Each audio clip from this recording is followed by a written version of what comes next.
I want to indicate that you have the great honor of graduating in front of golden graduates who are seated over here today. The presence of the golden graduates, you can recognize them with their scarves, means that they graduated from this very university 50 years ago at least.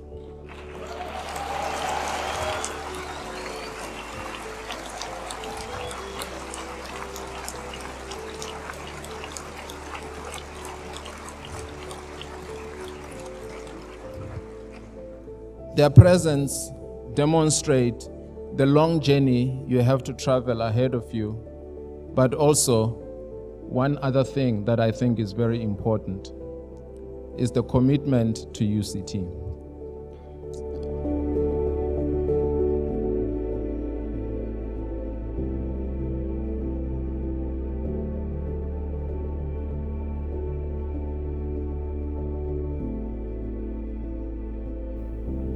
Thank you, Madi. And it's a great pleasure to be here today, particularly because I recognize a good number of faces because we were all here more or less at the same time. It's not that long, 50 years ago. But as I say, it's a real privilege to be here and talk about UCT. Much of what I would have said, the VC has already said. I think one of the things that's important about our university is two things that I think we all share. One, we love this place, and two, we owe it a lot. In just a few years' time, UCT will mark its bicentennial year, 2029. There are not a lot of universities in the world that are that old. Obviously, there are some of the ancient European universities that go back a millennium or more. But there's nobody else in Africa. And when the South African College was formed in 1829, it set out to be fully South African and equal to the best everywhere. Now, what they thought of as fully South African in 1829 would be very different from what we thought of in the 1970s and what the students of 2025 think of. And that's a good thing, that the university has become much more fully South African than it was. When we were students, the number of African students in residence was 0. The number of colored students in residence was 0. The number of Indian students in residence was 0. And all the students of color who were with us were so because they had a permit to study at UCT under the Extension of University Education Act, which gave the Minister of Bantu Administration the power to give permits to Africans, the Minister of Colored Relations note, the power to give permits to coloreds, and the Minister of Indian Affairs to give permits to Indian students. So Daya Reddy, who was a classmate of mine, was here under a permit issued by the Minister of Indian Affairs. Now that fortunately went out. So UCT in 2025 has huge challenges facing it. But it remains, and the reputation and esteem with which the university is held worldwide speaks to this. It's held in high esteem right through the world. And that's because the quality of the work in this institution is light years away from what it was when we were students in the early 70s. That's something I think which the university is justly proud of. Which isn't to say that there aren't problems, but there were problems in the 70s, there were problems in the 80s, there were problems in the 90s.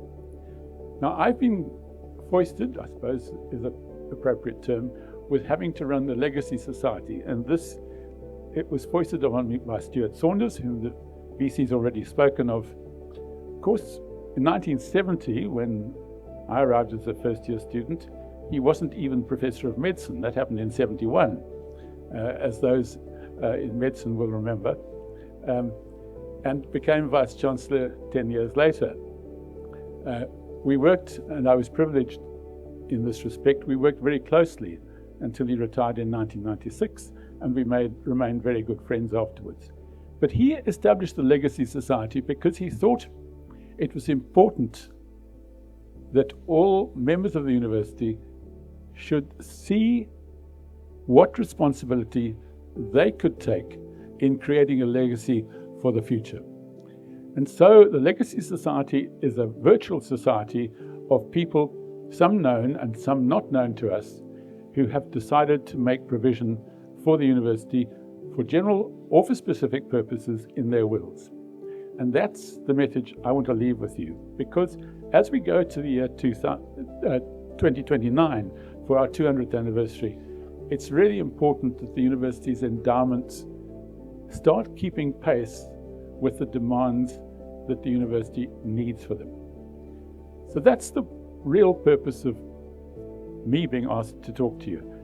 Of course, it's a great pleasure to talk to people who were my contemporaries many, many years ago.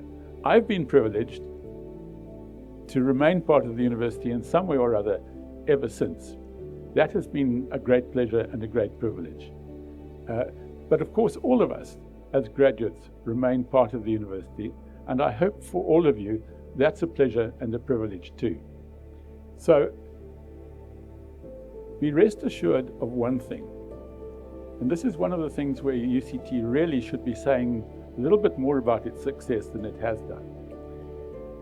The UCT Foundation, which holds the university's endowment, and it started in the 1960s, 1960 in fact to be precise, where there was a concerted effort to set up the UCT Foundation as a separate body to hold the university's endowment.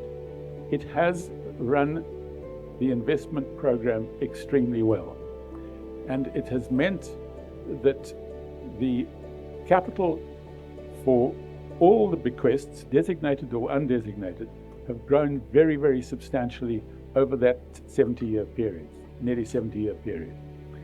So that an independent board of trustees holds the endowment, ensures that the capital grows, but ensures a steady income to the beneficiaries, which might be the university generally for the general endowment, but might also be very specific things like a departmental fund, a chair fund, a scholarship fund, or funds for other specific purposes that the donors have specified in their wills. Think about it. It could be part of your legacy as well as part of UCT's legacy.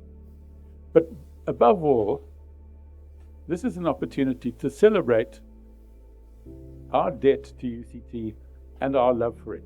So with that, that's all I want to say. Thank you very much.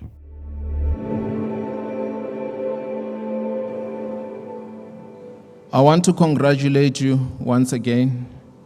Go forth with confidence, courage, and a steadfast commitment to excellence. The future is yours to shape.